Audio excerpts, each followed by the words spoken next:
Hola, ¿qué tal muchachos? Muy buenos días. Me da mucho gusto saludarlos en este momento. Y bueno, pues hoy vamos a continuar con la temática que hemos venido analizando, ¿verdad? En las semanas pasadas. Llegamos por fin a la cuarta sesión. Ya la próxima semana estaremos finalizando nuestro curso.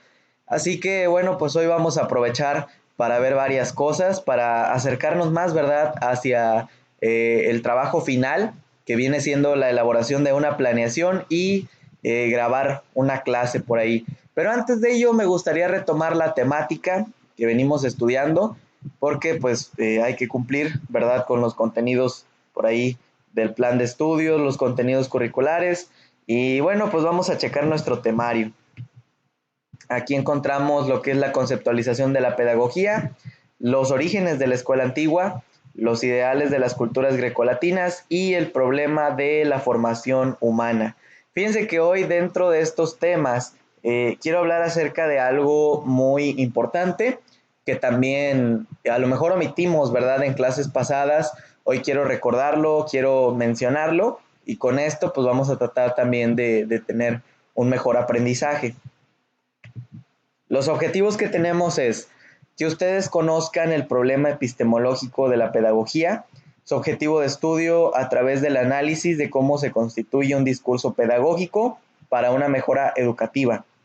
De forma particular, pues yo quiero que identifiquen las bases de la elaboración y desarrollo de un discurso pedagógico, asociar la problemática con la realidad del sistema educativo mexicano, identificar las bases de la práctica educativa en México y asociar los componentes administrativos, políticos y pedagógicos. Y de forma específica, diseñar una planeación y realizar una clase de acuerdo a la temática de estudio. Pero para entrar en esto, quiero retomar un poquito lo que hemos estudiado anteriormente. Como saben, pues hemos hablado muchísimo de cómo el hombre, ¿verdad? En un principio le tocó pues aprender, ¿verdad? Le tocó aprender a comunicarse, le tocó aprender a sobrevivir, le tocó desarrollar sistemas para poder de forma a lo mejor más práctica enseñar a sus generaciones. Y aquí, bueno, es importante que ustedes recuerden que hay una diferencia entre lo que es la historia de la educación, la historia de la pedagogía. La historia de la educación viene siendo cuando nosotros hablamos de cómo se llevó a cabo la práctica. De hecho, eso es la educación, es la práctica, lo que llamamos praxis. Pero la pedagogía en sí viene siendo el estudio o el análisis de los modelos, los paradigmas educativos. Con esto pues nos referimos ya a algo que siempre se hace, siempre se lleva a cabo, un sistema como tal de educación. Entonces, pues aquí sí quiero que esto quede bien claro, aunque la pedagogía como tal surge después o surge aproximadamente, ¿verdad? A finales del siglo XVI, pero con esto también quiero que quede claro que en la antigüedad ya se habían dado a lo mejor unos indicios arcaicos de pedagogía con la paideia, porque era como un modelo de enseñanza, de crianza. De hecho, o sea, por eso es arcaico, por eso no es como tal un modelo de pedagogía, porque era un modelo más que de enseñanza, de crianza, ¿verdad? No había como tal una escuela, no había también como tal docentes, simplemente pues es un modelo, ¿verdad?, que ellos tenían de cómo criar a sus generaciones. Ya más adelante pues se fue perfeccionando la educación, pero tomó mucho tiempo, o sea, de verdad que sí tomó un buen tiempo el llegar a una perfección del sistema, del modelo educativo por ahí. Y bueno, pues con la sesión de hoy me gustaría hablar un poco acerca de lo que pasó con el hombre, cómo fue que empezó también a desarrollar sus pequeñas culturas, sus pequeñas civilizaciones. Hay tres principales por ahí ideales culturales del hombre, ¿verdad? Más prehistórico. De hecho, lo que llamamos prehistoria, pues es el estudio de todo lo que se hizo antes, ¿verdad? De llegar a lo que viene siendo el registro, ¿verdad? De la historia. De hecho, en la prehistoria pues se encuentran algunas cuestiones como es el trabajo con piedras, con hueso, ¿verdad? Con materiales pues muy antiguos. Sí creemos de repente, ¿verdad? Que el hombre prehistórico le tomó mucho tiempo también aprender a sobrevivir. Es un proceso, ¿verdad? Que simplemente en sí le tomó mucho tiempo porque pues no sabía cómo hacerlo, no, pues no estaba solo, de hecho estaba estudiando un poco acerca de cómo el hombre ha crecido, la población mundial, y estaba viendo que le tomó muchos años llegar al hombre, ¿verdad? A ser 1.000 millones de personas en el mundo. Y bueno, se habla acerca de esto, ¿verdad? ¿Por qué le tomó tanto tiempo? Creo que fue hasta el año 1800 que se logró llegar a ser 1.000 millones de personas y se dice, bueno, pues ¿por qué, o sea, se batalló tanto en este sentido? ¿Por qué fue tan difícil? Y muchos creen, ¿verdad? Que pues esto es porque en un principio no había nada, o sea, nada más el hombre prehistórico pues tampoco fue como que hay 10 ejemplares de esta especie o así. O sea, simplemente pues era uno, ¿verdad? O dos y le tomó mucho tiempo pues poder reproducirse, recorrer toda la tierra, habitar toda la tierra, ¿verdad? Y ya posteriormente pues entonces sí la fue poblando. Claro que también se cree que muchos murieron, muchos no resistieron, no lograron sobrevivir. Entonces ahí también pues fue un constante procedimiento de prueba y error, prueba y error. Pero hubo tres grupos importantes culturales, tres aspectos por ahí que sobresalieron en la antigüedad. De hecho, pues en base a lo que hemos hablado, ¿verdad? Quedamos que el hombre por ahí, pues hubo un momento en el cual dejó de ser un nómada, se volvió sedentario y para mí, ¿verdad? En lo personal, pues es uno de los más importantes logros porque a partir de esto, pues también se caracterizó por el desarrollo de una cultura y eso es lo que vamos a hablar hoy. Hay algo que se conoce como cultura original. La cultura original pues se refiere a la primera, ¿verdad? Los primeros ideales que tuvo el hombre. Y estos solo los podemos encontrar a través de la prehistoria. Entonces, con estos tres ideales culturales principales, yo creo que también nos va a ayudar un poquito. Por ahí, estos vienen siendo lo que es el patriarcado, matriarcado y el totemismo.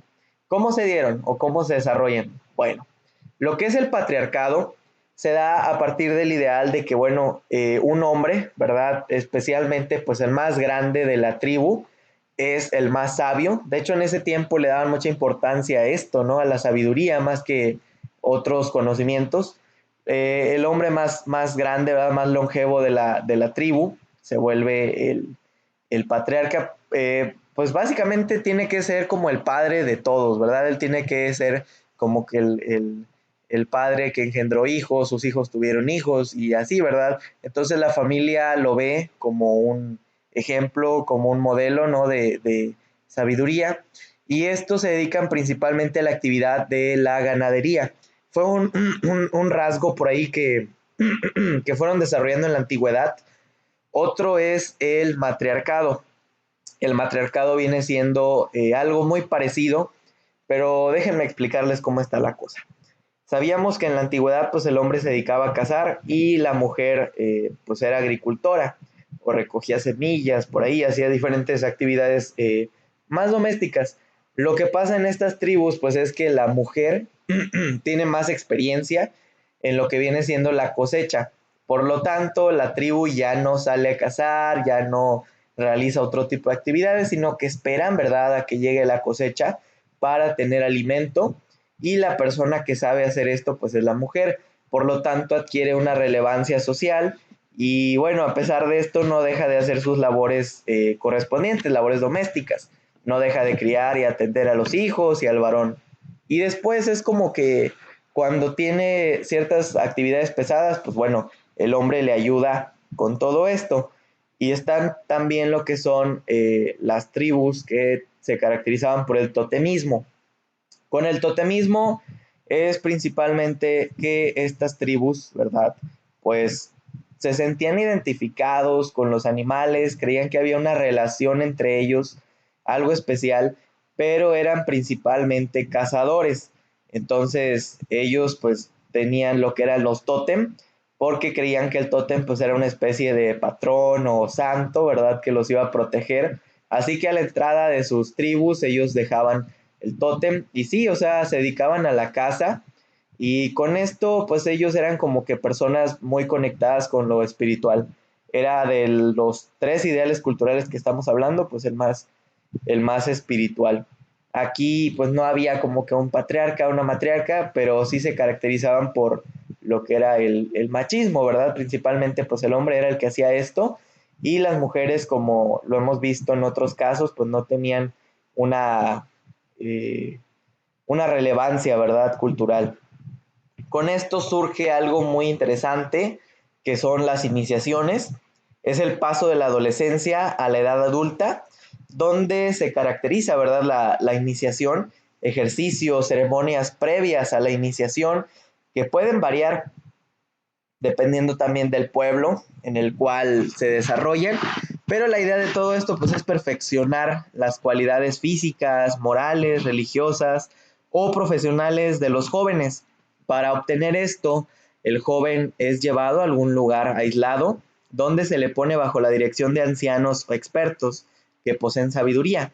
Se somete a una disciplina, ¿verdad? Bien rígida, a una obediencia.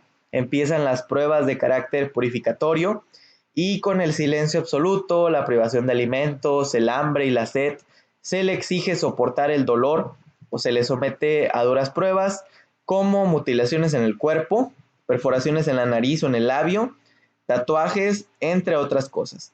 De esta forma, pues se juzga el valor de los aspirantes. Y qué interesante está, ¿verdad? Vean lo que hacen. Sigue la enseñanza de práctica de las futuras tareas. Se les enseña el arte de la caza, a aparejar el arco o ciertos menesteres de utilidad, como encender el fuego, preparar los alimentos, levantar por ahí la habitación, actividades pues que serán útiles, ¿verdad?, para su futura familia. La formación se completa con la adquisición de prácticas y conocimientos religiosos, la explicación de tradiciones históricas y el sentido de ritos mágicos. Superadas las pruebas, vienen las ceremonias publicadas de iniciación. Con esto, en un largo festival, simulacro de muerte y resurrección, se ha muerto la infancia, ha nacido un hombre nuevo, y bueno, pues vemos que estas prácticas sí son muy variantes, ¿verdad? Es muy común que en todas las repeticiones ininterrumpidas de cantos, danzas, procesiones, músicas y ritos, se realice pues de una forma invariable, logran que no se alteren y se mantengan a través de las sucesivas generaciones. Todo el ceremonial es regulado por curanderos, que también fíjense que los curanderos, los gurús, eran personajes muy importantes de educación en la antigüedad, porque los veían a veces como un ideal de sabiduría, que quiero que quede bien claro esto, ¿verdad? Antes de como tal la escuela, como tal el docente, fue mucho más antiguo esto que lo que eran los filósofos, y aún después de, todavía había tribus que se caracterizaban por estos rasgos. Recuerden que a pesar de que estamos viviendo en este presente, ¿verdad? En estos tiempos, todavía hay tribus, todavía hay lugares donde se caracteriza por ciertas costumbres del pasado. Por ejemplo, en Alaska todavía se caracterizan por el totemismo. De hecho, hay películas que nos narran acerca de esto, ¿no? Y bueno, pues podemos rescatarlo. Así que vemos que pues los curanderos se encargaban, ¿verdad?, de enseñar, de instruir a las nuevas generaciones en estas prácticas. Y bueno, una vez que cumplían los ritos, el joven era admitido plenamente entre los adultos. En adelante ya no debe convivir con las mujeres y los niños, pues ha alcanzado prerrogativas de adultos. Aquí también me llama mucho la atención, chicos, que en este tiempo ellos era como que se saltaban de una edad a otra. O sea, no había una transición a lo mejor intermedia de lo que era la niñez a la juventud y luego posteriormente surgía la edad adulta, sino que era de la niñez a la edad adulta. Una vez que podían realizar los rituales, ¿verdad? Ya podían ellos incorporarse a un círculo, ¿verdad? De madurez, de adultos. Y aquí pues es un aspecto muy interesante. Hoy día no tenemos esto, ¿verdad? En la educación, sino que se ha tratado pues de separar las etapas para que también podamos tener pues una formación más clara, más idónea, de acuerdo a las necesidades. Les puedo decir que no es lo mismo trabajar a lo mejor en un nivel preescolar, que es básico, que trabajar en primaria o en secundaria, ¿verdad? Y sigue siendo el mismo nivel básico, pero no es lo mismo. No es lo mismo incluso, o sea, trabajar primer grado que trabajar tercero o quinto. Estamos hablando de que son etapas que te vas brincando. Y todo esto posee una serie de teorías que se han desarrollado. A lo mejor hay cuestiones que sí se van perfeccionando en la pedagogía, como viene siendo pues el hecho de dar la práctica, ¿verdad? Llevar a cabo una clase, pero hay otras cuestiones que a lo mejor siguen, ¿verdad? Desde que surgieron, siguen como tal, y es bueno, es algo que yo considero que sí se tiene que respetar. Por ejemplo, esto de las etapas regularmente se le adjudica a Piaget. Piaget era un biólogo que también era médico, filósofo y todo lo que sabemos que a veces son los estudiosos, pero él tenía hijos y él empezó a estudiarlos y se dio cuenta de que en cada etapa de edad ellos tenían ciertas características que no deben de omitirse en la formación, en la escuela. Entonces nosotros ahora como docentes pues ya no trabajamos en plasta, ¿verdad? Ya no tienes ahí un grupo mixto de niños, de jóvenes, y ya no pasamos, ¿verdad? Por ese rito donde ellos brincan de la niñez a la edad adulta, sino que hay una formación dependiendo de sus edades. Y si ustedes se dan cuenta, pues sí, o sea, el periodo que comprende, por ejemplo, la educación básica, pues está muy marcado, son varios años. Igual lo que viene siendo el nivel medio superior o la preparatoria también tiene sus añitos, y ya lo que viene siendo la universidad, pues también tiene su preparación hasta llegar a una edad adulta donde ya el joven a lo mejor puede ser más autónomo y puede él pues empezar a laborar. Ya tenemos esta cuestión. Quiero revisar este material donde nos habla un poco acerca de lo que viene siendo la historia de la escritura. ¿Por qué? Porque, chicos, quiero que también quede claro que una vez que surgió la alfabetización, surgió la escuela como tal, la educación. Entonces vamos a estudiarlo. Vemos que hace aproximadamente 35,000 años, en el Paleolítico Superior, el Homo sapiens adquirió la habilidad para representar en paredes y techos de las cuevas donde vivían dibujos, figuras de animales, manos y símbolos estilizados que presumían, hacían referencia a algunos ritos que realizaban. Y aquí vamos a encontrar esto, ¿verdad? Lo que es el Paleolítico, el Neolítico, y vean la división de lo que son en el Paleolítico, la forma de vida, pues es que eran nómadas. En el Neolítico, sedentarios. En el Paleolítico habitaban en cuevas, en cabañas, cazaban, llevaban a cabo lo que era la pesca, la recolección de frutos, trabajaban sobre piedra tallada y hueso. Sus grandes avances pues fueron el fuego, y las expresiones artísticas que tenían pues eran las pinturas de animales en cuevas. Mientras que en el Neolítico pues eran principalmente sedentarios, vivían en aldeas, la forma de conseguir alimento pues era por la agricultura y la ganadería. Los materiales en los cuales trabajaban pues era piedra pulida, el barro. Los grandes avances pues fueron por ejemplo los tejidos, y pintaban escenas esquemáticas. Aquí encontramos pues un poco de lo que hacían, ¿verdad? Vean cómo por ejemplo pintaban solo lo que eran sus manos en las cavernas, y después empezaron a hacer como que figuras, ¿verdad? Ya con más detalles. En el arte prehistórico estamos hablando de un enorme periodo entre 11,000 y 25,000 años, evolucionando en la perfección de temas representados. Hacia final de este periodo, los dibujos pues eran más complejos y representativos, hasta que ante la necesidad, ¿verdad?, de ampliar las posibilidades de expresión, fueron derivando en lo que llamamos pictogramas en el año 4000 antes de Cristo. Dice, la escritura la hacían sobre tablillas de arcilla que luego cosían para endurecer. Y aquí vemos un ejemplo de lo que fue el alfabeto egipcio, ¿verdad? Que eran los, por ahí, jeroglíficos que se caracterizan mucho de esta cultura. Vemos un ejemplo del papel, chicos. Ya ven que en el caso del papel, siempre les he dicho, ¿verdad? Que antes no tenían como que libros, sino eran rollos, o de pronto empezaron a desarrollar a lo mejor un modelo más antiguo de lo que eran los libros, pero no cualquiera podía adquirirlo. O sea, para poder tú llegar a comprarle esto a un escriba, tenías que ser pues una persona de la realeza, o que tuvieras por ahí cierta riqueza, y con esto ya podías tú comprarle a un sofista, a un escriba, perdón. Dice, al mismo tiempo en Egipto, en el año 3100 a.C., se desarrolló la escritura jeroglífica.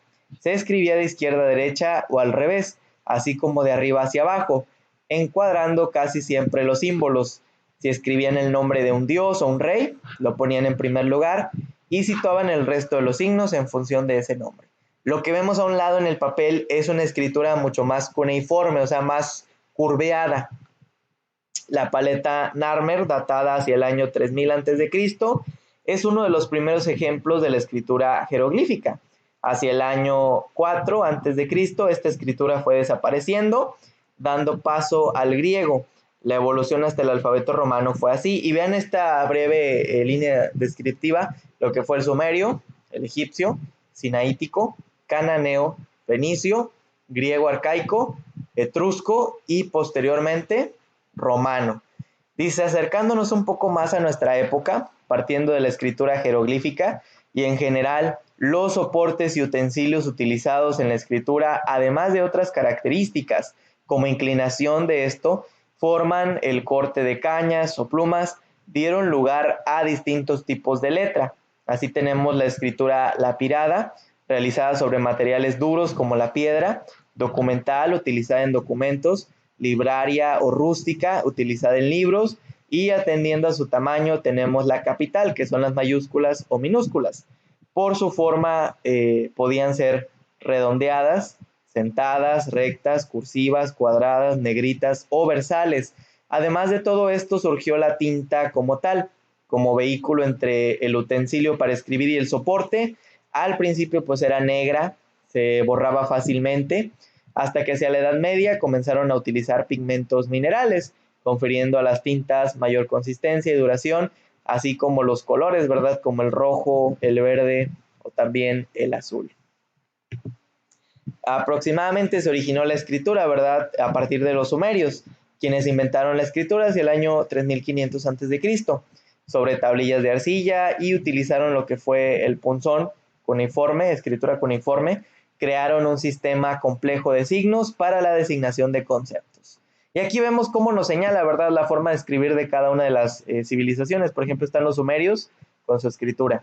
Los egipcios, ahí están sus jeroglíficos más antiguos. Los chinos también, chicos, y el griego, pero bueno, veamos cómo el griego pues está un poquito más por ahí, pues acercado a lo que conocemos hoy día. También vemos que el egipcio pues siempre fue un sistema muy complejo.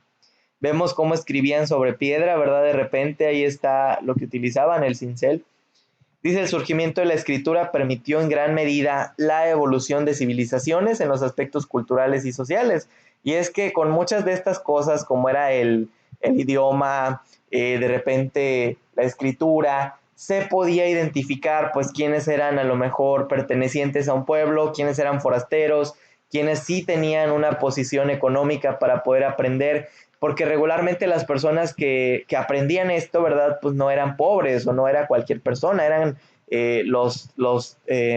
los que pertenecían, ¿verdad?, a la realeza o a la burguesía, que tenían como que pues una clase social más alta, los que eran aristócratas. Todos los acontecimientos que dieron lugar al origen de la escritura hacen parte del patrimonio cultural de las ciudades, de los pueblos, y estos pues al estar documentados deben conservarse bien, ya sea en museos, bibliotecas o archivos también, ¿verdad?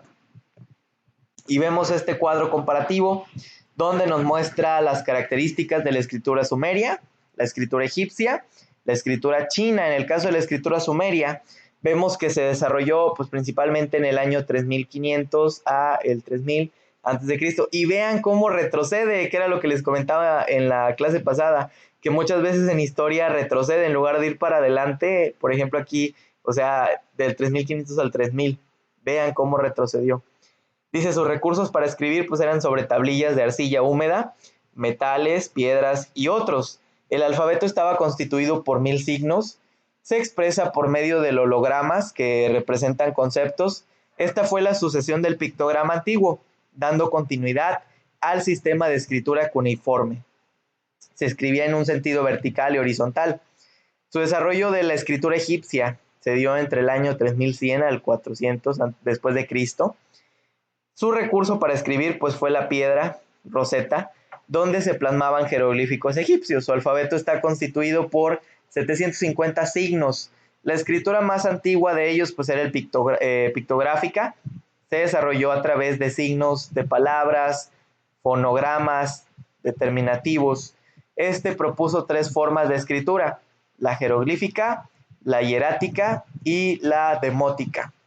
Y en el caso de la escritura china, su desarrollo se dio entre el año 1765 al 1122 a.C. Sus recursos para escribir pues eran calentando caparazones de tortuga con grietas, dando el significado de signos. También con estos signos escribieron en bronce, bambú y madera. Y por último, con la aparición del papel, emplearon la tinta y el pincel en el siglo I después de Cristo. Los símbolos son miles que se denominaron caracteres. Y aquí vemos los ejemplos de cómo escribían. En el caso de los sumerios, en el caso de los egipcios y en el caso de la cultura china. Con todo esto, chicos, inició lo que fue la alfabetización, y también pues a partir de ahí surgió como tal la escuela. Entonces vamos a estar analizando en un momentito más lo que viene siendo la planeación. Posiblemente les suba un video para que estén al pendiente y recuerden que pues es parte de su proyecto final.